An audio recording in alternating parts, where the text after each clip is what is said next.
Yeah, because you can't really, especially on a global scale, but even on a local scale, you can't really disconnect climate justice from social justice. I'll be very honest with you, I had no interest in politics before, until Had a lot of airtime, so hopefully, yeah, people are getting the picture now. look, we are blessed to be in this country.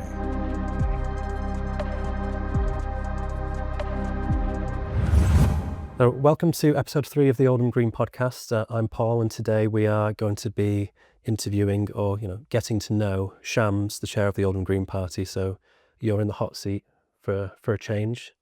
No problem.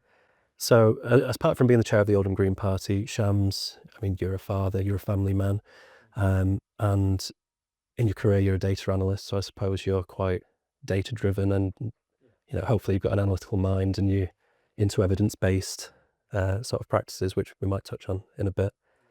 And you do a lot of work with charity, so humanitarian work abroad, Yemen, Uganda, and a lot of help for the community in Oldham as well, working for CICs, and mainly around digital inclusion and trying to upskill the community and particularly the youth. And so with that, I thought we'd start at the beginning and try and find out, what was the point where you decided to get involved in politics? Well, I'll be very honest with you, I had no interest in politics before, until the genocide took place in Gaza, and that's what we thought. I thought particularly I need to be more active within the community. I need to be more active to get my voice heard, because we've been doing protests, we have been doing vigils and etc. And what I've seen is the government is not listening to us. So all these protests that we are doing, and that's really good, but we have to get into the political atmosphere to get our voice heard. And the community need a proper representative who can take that voice to the government. And that's why I decided to get into politics. Apart from that, I had no interest. And then since I got in, and God knows how, I become the candidate for Oldham for the general election. And that's the first time I got about approximately 2,000 votes. That's the first time I'm out there. And then when I saw this vote, I just thought it's a trust. So those many people, about 2,000 people, trusted me to do something better for them. And that's why I seriously got involved to make this party grow, to help the community in Oldham, to help people, help humanity for a better future. And that's what I am. Yeah, I think Gaza is obviously like a tipping point for a lot of people to get directly involved in politics, and we've seen that when you've interviewed Faisal and Mothan, that's been such an important, and that's why I got involved in the Green Party as well. But I think a question a lot of people might be asking is, why Oldham? That's an interesting question, yes, and I have heard that question many times. Why Oldham? Because I'll be honest, I'm not from Oldham, but I'm just in the border of Oldham, from Openshire. It's like when there is a problem, when there's issues, there's serious things going on, why we are worrying about, okay, who is who, where is that person from? You just need someone who can make a positive difference. And when I get into politics, and the field officer reached out to me and said, you want to be a candidate? I said, yeah, I'm happy to be a candidate. And I said, okay, what about Oldham? So that's why I got in Oldham. So there was no particular interest in Oldham. But again, it's like when people look, for example, someone is going through a hard problem, right? So you are looking for a specialist. Will you be looking for a specialist that someone got to be my neighbor, or will you be looking for someone best that can treat the problem? And similarly, when you are trying to help the humanity, will you be helping in a certain area, or you will look as a humanity as general? So wherever you get chance, you will go and help them, right? And that's why like I said earlier, Oldham, the field officer came to me for Oldham. I said, okay, that's fine. And then I saw 2,000 people voted for me. They trusted me to do something better for them. And that's why I thought I'll stick here and build Oldham rather than going around and trying to win a seat. That's not my goal. My goal is to help the humanity, help the community to grow, whether it's in political atmosphere or outside political atmosphere. Yeah, so it wasn't, you didn't seek Oldham out for any particular like connection to Oldham. You just, that's somewhere where you could make a difference. And you are, the Oldham Green Party's grown from 60 people ish to over 300 now. Yes, that's, we're going from leaps to bounds, and you've clearly, you've, through your charity work and things, you're having an impact in Oldham outside of politics as well. Absolutely. Not like I wouldn't take the full credit for 300 to grow, and I said I'm trying my best, but obviously our leadership race also helped a lot, and now we are getting more coverage, and that kind of have before like general election, before Jack Plansky became the leader, we didn't have much of a media presence. Now we are pretty much all of the news, and that kind of helped. Now people getting to know what Green Party is. We are not a tree hugger. We are here for the humanity. We are here to make a difference and positive difference in people's life and environment. And that's what people are waking up to. And the Green Party is giving them hope. That's what we are doing in Oldham as well. Yeah, the coverage has been really important because, I remember when I first learned about the Green Party, it was portrayed as a one-issue party. It was about planting more trees. It was about fixing the hole in the ozone layer. Obviously, it's a whole political package with a big social program behind it as well, which hasn't until now had a lot of airtime. So hopefully, people are getting the picture now. Yes, absolutely. It's like, look, Green Party, we see this planet as our home. It is our home. So obviously we are the custodian of this planet. We have to look after the planet and preserve the life of this planet. And so we have to do every single human being has a responsibility to look after this planet. So you're looking after the people but not the planet. How this can end up? So our policy and our party's more agenda is basically looking after this planet and preserving the every living things in this planet. Yeah, because you can't really, especially on a global scale, but even on a local scale, you can't really disconnect climate justice from social justice. Social economic justice, yeah. You're right, yeah, absolutely.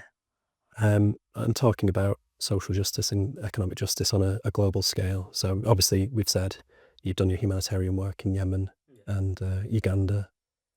Could you talk about some of the experiences that you've had there and how they've impacted on your view of politics? And maybe, if there's any lessons you've learned from them that could be applied to politics at home? In terms of foreign policy and, the ways of doing things to improve the lives of people in this country. So I do imagine in places like Yemen, and probably many places, there's probably the hand of the British government in some degree in the suffering that's going on there in terms of maybe sanctions and things like that.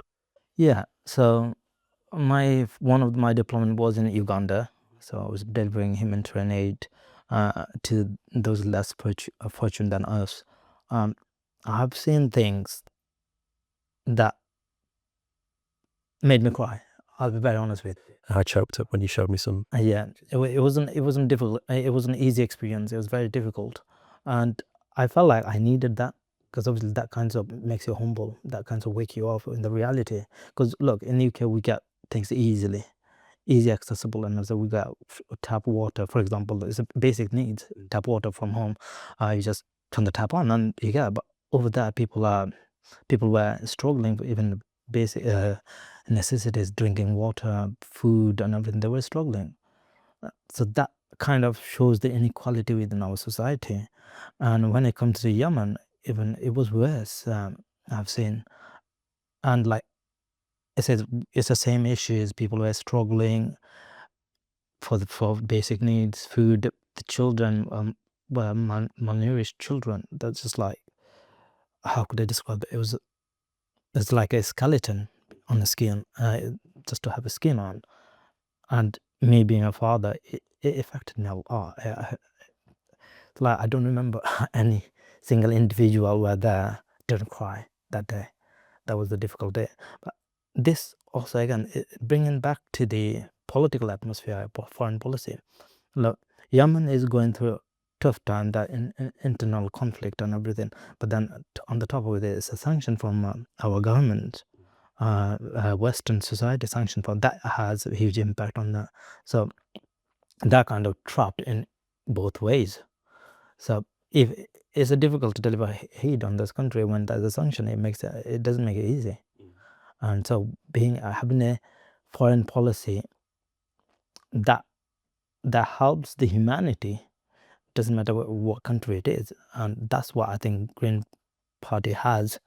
That they're trying to build. That we are building alliances with so many different countries, and and we are here for the justice, not for only one country. It's pretty much all the country where the injustice is taking place. We are here for them, and that's why foreign policy was very important for every political party. If you have a good, strong policy for the humanity in foreign policy, we can change the world for the better.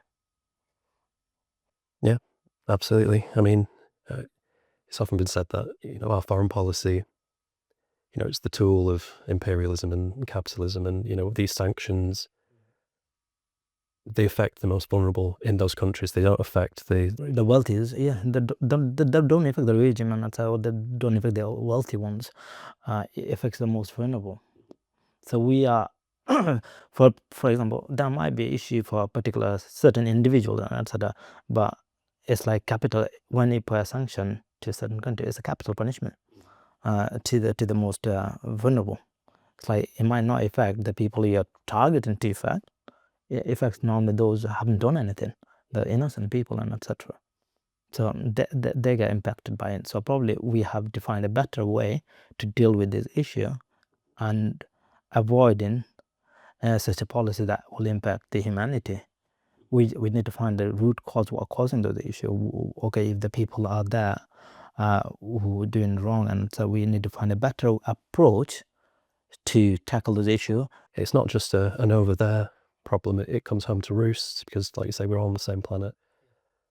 There's a refugee crisis, which people aren't happy about, but we're causing it, and it's bringing people to our door. It's creating resentment, for the West in some ways, which you can, if the shoe was on the other foot, you can't say we wouldn't feel the same way. Yeah, and that's why there's sometimes sitting down pondering upon that helps the people.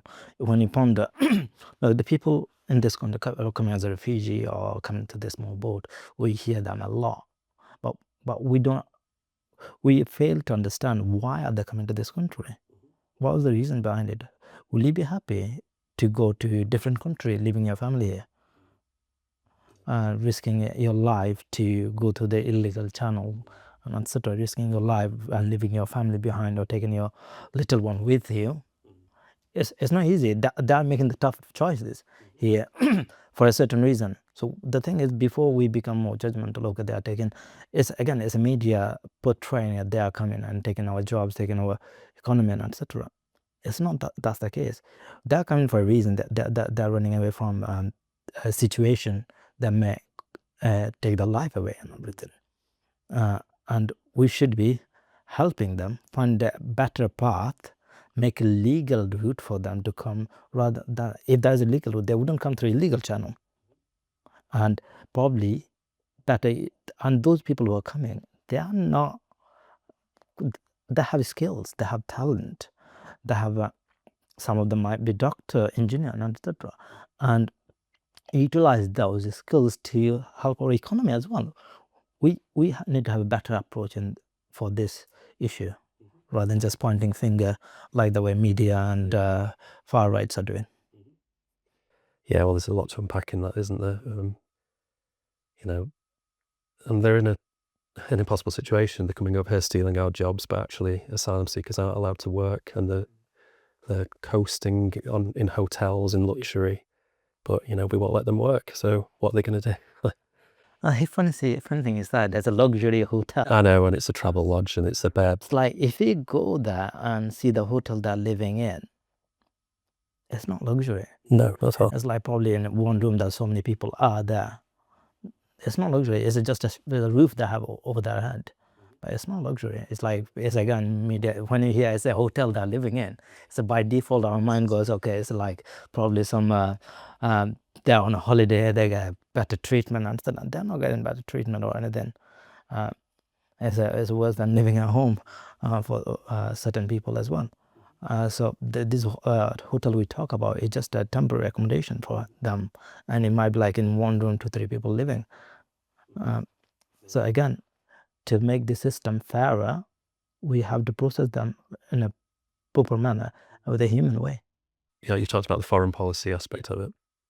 Have you seen anything over there that you thought it's impacted the way you view politics at home in terms of how it's delivered to, people in Britain, people in Oldham, in Greater Manchester? The wealth disparity, the neglect people are experiencing. Obviously, it's not going to be on the same scale. No, definitely not. No, the thing I've seen, I'll give you an example of Uganda, right? When the villages I visited, and they were struggling for basic needs, and then I went to city, and it's a very lavish area and everything. So you can see the despair that are people who is just fighting for their basic needs, and there's a lavish style life there. It helped me as it shows the inequality within our financial system. Within the society, not even financial system, the society, and it's a wealth distribution issues again. In UK particularly, when you see the homelessness increased, the unemployment rate is sky high. This particularly in Oldham, if you see the skill gaps with our youth, struggling to get a job. Most of the jobs are being outsourced and from different areas coming to Oldham. Again, it's like inequality within our society. It's like wealth distribution is, and that's one of the reasons. Like when you have, if you care about humanity, if you care about your society and etc., you won't have an issue to help them. Like one of the things I always live by, like if you have enough food on your table and etc., and there is excess, you have a responsibility to look after those in need. That's what I go by. So if I have excess food in my house, I have a responsibility to feed those in need. So similarly, if you have a broader shoulder in the financial system, it is your responsibility to help the most vulnerable in the society. And that's what you can see how they, like we always see from, and sorry, I forgot the figure. Now I think we have 150 people, or 50 people won half of the wealth of this country. Something like that. And you see the disparity of that. What we need to do is basically, money shouldn't be reserved, it should be flowing through. So obviously it needs to come down, and the one of the policy we are promoting is a wealth tax. That's not a full-scale solution. It's a solution, but there are other things to it. So obviously that 2% for the billionaires and 1% and for the people owning over 10 million, that kinds of that will generate enough revenue to tackle these issues, immediate issues, and can be again invest in our infrastructure, like in our NHS, in our policing system and everything, to reboot the system. It's interesting because most of these people, if not all of them, with the wealth taxes they're talking about, they'd still be billionaires after they paid that tax. So they wouldn't notice, but it would make such a big difference to certain aspects of society. Yeah, exactly. And I think one thing that the people doesn't understand about when we talk about wealth tax, what we talk about it. Yeah, we're not talking about doctors or, like average Joes. Exactly. We don't talk about the hairdressers or someone just on a business or anything. We talk about people who has huge amount of wealth that they're sleeping, but that money is working for them to make another million and everything. And taxing those people with those people have assets over 10 million or billion. So it's not going to impact the local business owners or someone on a business and that have a better life. It's not going to affect them. No, that's the tax wealth, not work. Yeah, exactly. slogan, isn't it? Exactly. So we talked about a little bit about your foreign humanitarian work, and obviously you're doing work with the youth in Oldham in particular. What issues have you noticed in Oldham that you're most keen to address? I mean, obviously you've already mentioned the skills gap. Yeah. Is that a way to address inequality in some way? Because I'm assuming there's a disparity in the levels of education that people are able to attain. Yes, absolutely.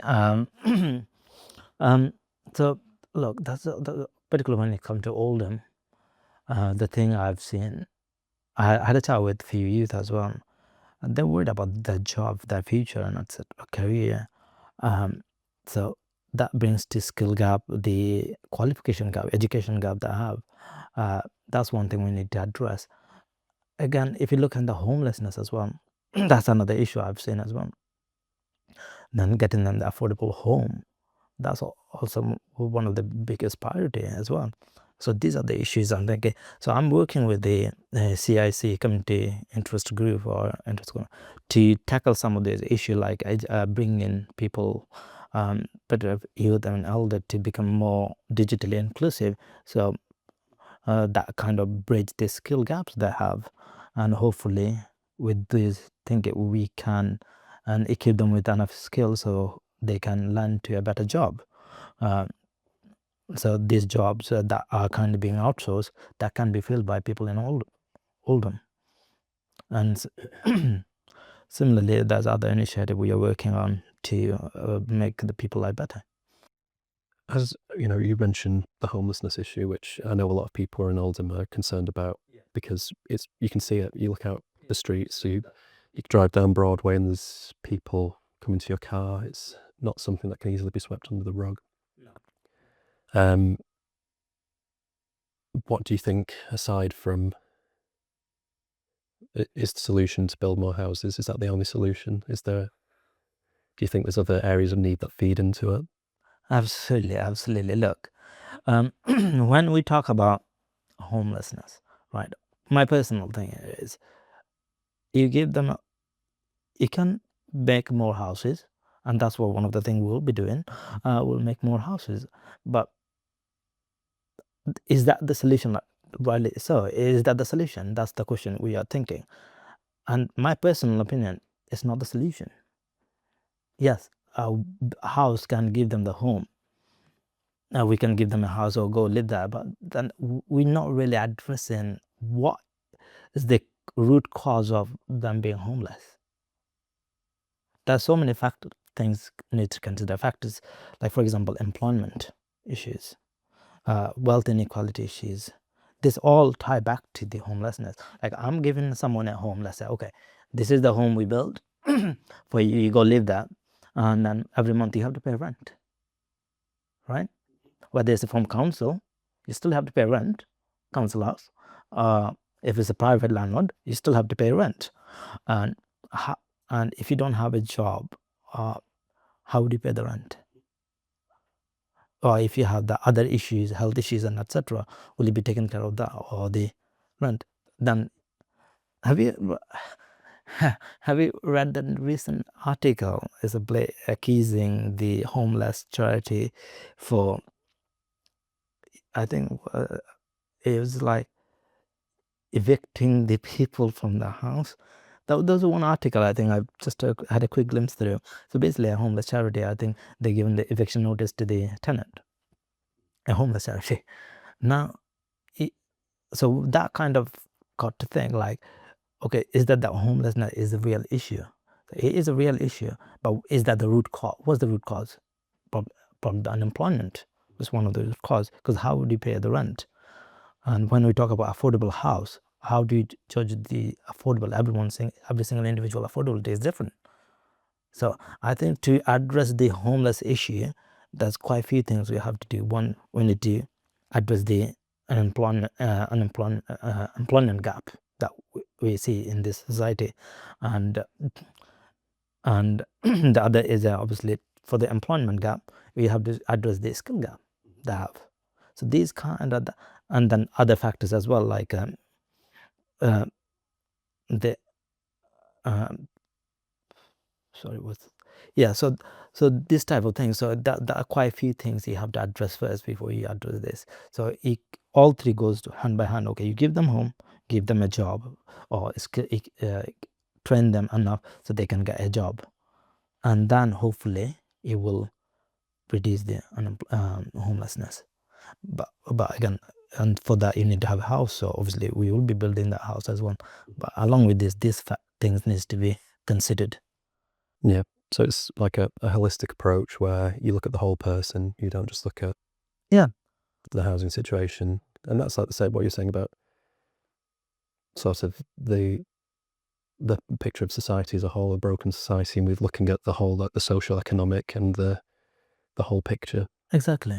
It's like we are, whenever we as a Green Party, or particularly me personally as well, whenever we look at a particular issue, we always need to find out what's the root cause of it.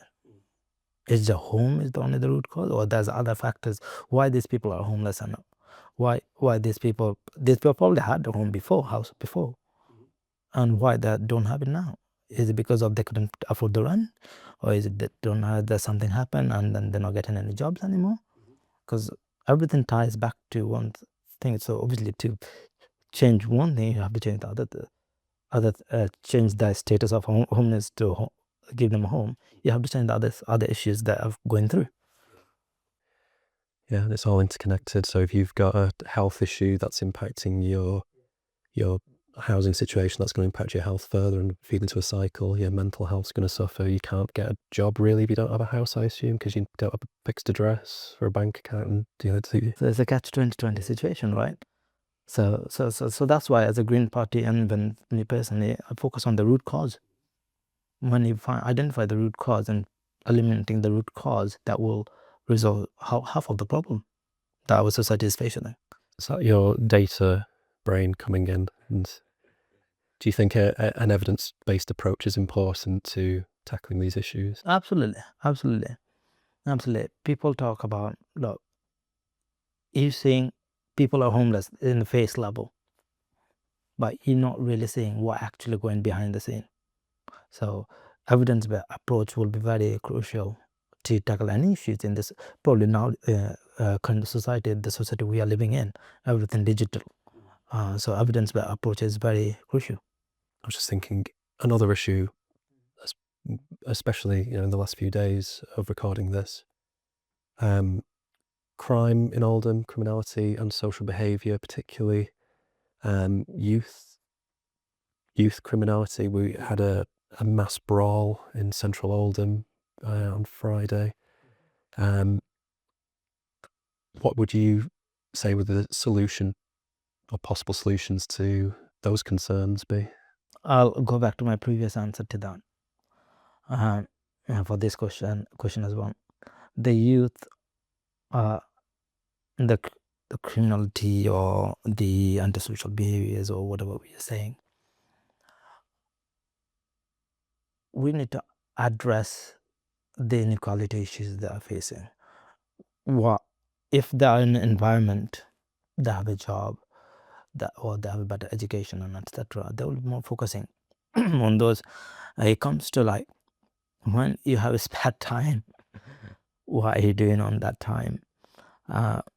So when it comes to the criminality or the youth issues and etc., again we need to identify the root cause. What leading them to do this certain activities, which certain or illegal activities, for example. Is it the issue they're having in the house? Is it the issue because they don't have a job, they have some mental breakdown, etc.? So they're trying to do certain things to feed their family. What it is. So we, again, to resolve any type of this, any of this type of issues, we have to identify the root cause. And once we identify the root cause, we can help them with it will be probably more likely customized help they need, and hopefully we can resolve the situation.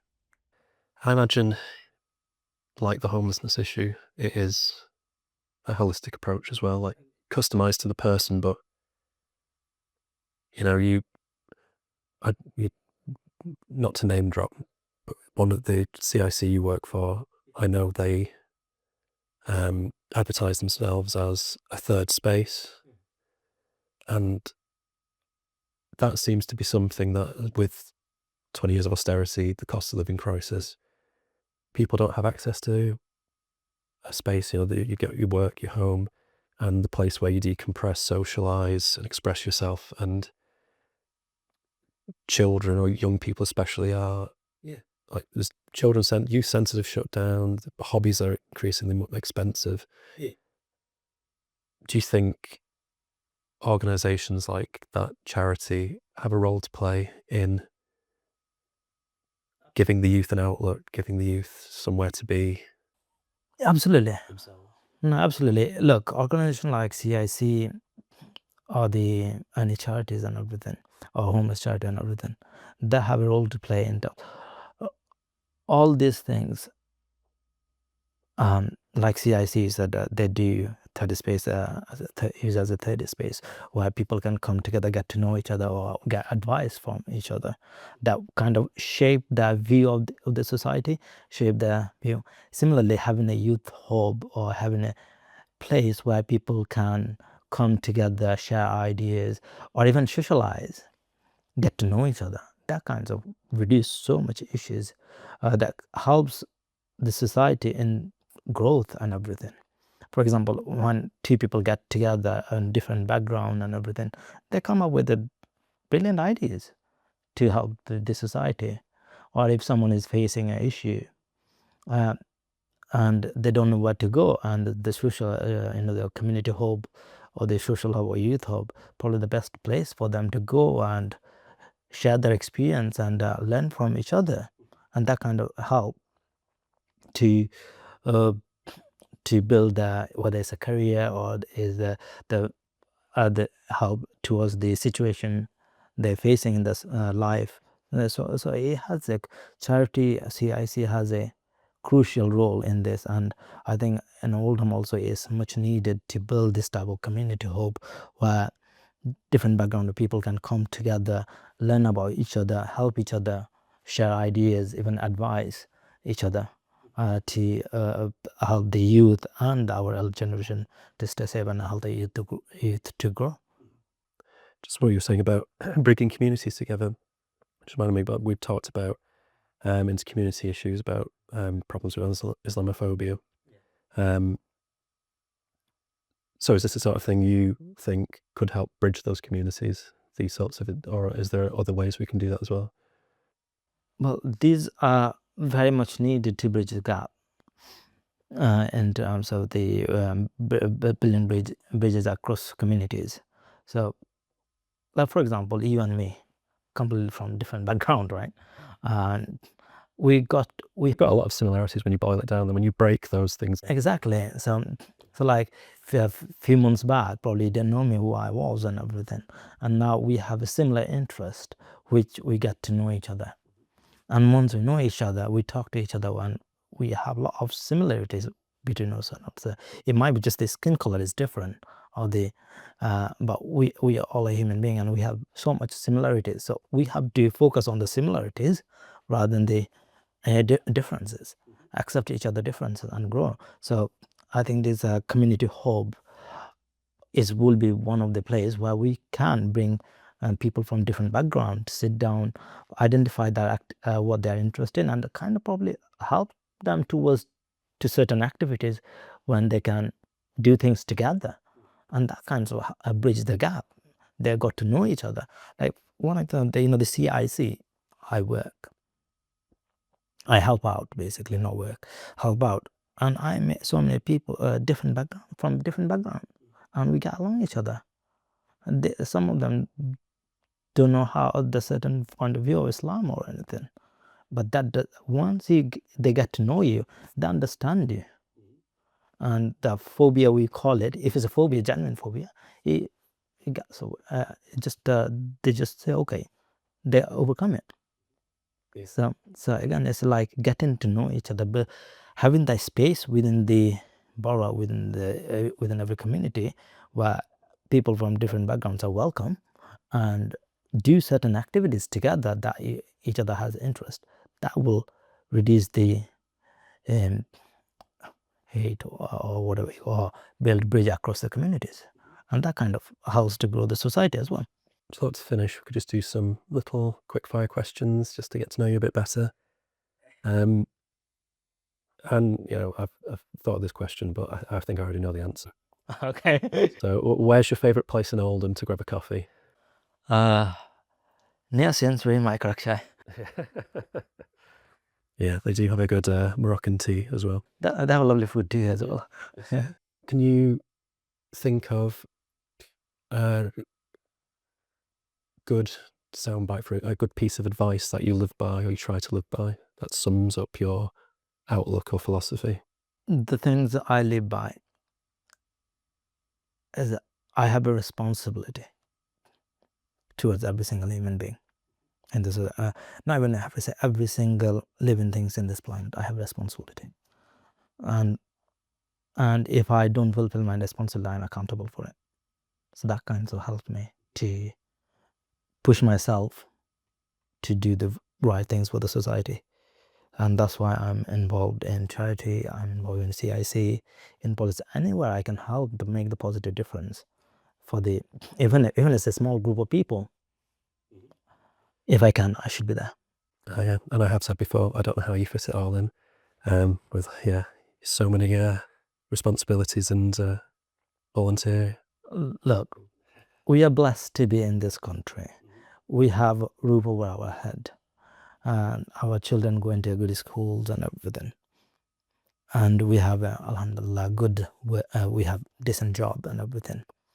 Now, thinking about those people who doesn't have a job, I have a responsibility to help. I have a responsibility to help my neighbor. I have a responsibility towards the youth, because the knowledge I have a responsibility to pass it on so the other can benefit from it. I have a responsibility towards the elders to help them. So that kinds of, when people have this type of mentality, that sense of responsibility, that kind of helps our community to flourish, and that's that keeps me going. And finally, and this might test your Oldham knowledge, who would be your favourite Oldhamer, your ambassador for Oldham, at any point in history you can have? That's that's a bit. I have quite a few. Cause now look, the people in Oldham, they're lovely, they're brilliant. So I don't want to name only a single individual, and then because I have met brilliant people like you, so who are actively trying to make a positive change within the community, trying to go in a, even the space is uncomfortable, still trying to get in there to make the positive difference. And those are the people is the ambassador. I very love to support each of them any way I can. So I know quite a lot of them. Don't want to name on the show, but one of them is. Oh, thank you. Oh, that's very, very diplomatic and kind answer. Thank you. In my little research trying to find people from Oldham who weren't like, I think Professor Brian Cox maybe. Obviously, famously, Oldham was Winston Churchill's first seat in Parliament. Yeah. I found a very interesting quote from him, from 1904, which ties into a lot of what we've said previously, I guess. Yeah. And surprising. So he was opposing the Aliens Bill and said, it would appeal to the insular prejudice against foreigners, to racial prejudice against Jews, and to labour prejudice against competition. And it's against the old, tolerant and generous practice of free entry and asylum to which this country has so long adhered, and which it so greatly gained. Which thought, you wouldn't attribute that to Winston Churchill based on The thing we see nowadays. Yeah, how he's portrayed nowadays. I mean, obviously, I'm not saying he's a good person in history. Obviously, he's got his fingers in like the Bengal famine and other things, I think. So, but in terms of his portrayal as the British bulldog and as an icon of like how insular Britain should be, probably because he was the wartime prime minister, he actually seemed quite open when it came to immigration and asylum. and recognise the benefits for the country? When people, no, that is I didn't know that as well. Thank you. Again, you can see people, as a human being, we have to do a bit of research for ourselves before we come to any conclusion. So that's a lot of great leaders were there, and they did a good thing. Some of them also did some horrific things and etc. But we can, and we have to do our own research. We shouldn't be always relying on our media, because that's the thing we have seen nowadays. And it's kind of same thing. That good thing he said is kind of hidden away, and it's not been talked about often. And then the other things is like, again, what media is displaying or portraying. And that's one thing we have to be careful of. Like, whatever we always see in media, that's not always the truth. That's probably the sugar-coated truth and everything. So we have to do our research as a responsible person before we jump to any conclusion. Yeah, I think that's a very good message to leave it on, about personal accountability and taking responsibility for. So with that, thank you very much. This has been episode 3 of the Oldham Green podcast, and thank you, Shams, for switching places for today. Thank you for hosting. No problem. And yeah, we'll see you in the next one.